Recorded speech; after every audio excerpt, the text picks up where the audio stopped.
Hello mga kababayan, ako po si Shaina Roxingcos, ang inyong tagapaglingkod ngayong araw na ito. Ngayon ay nasasaksihan natin ng isang bagyong nangangalang, I don't know kung ano pa ng bagyong ito. Pero pagkagising ko nga po pala ay tambak agad ang mga sirang kahoy, gaya na lamang ng nyog at iba pang mga kahoy. Kabil na rin po rito ang mga nasirang bubong ng mga aking kapitbahay sapagkat ito ay local.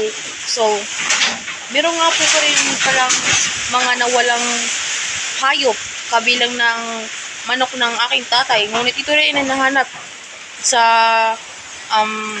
kalandalian.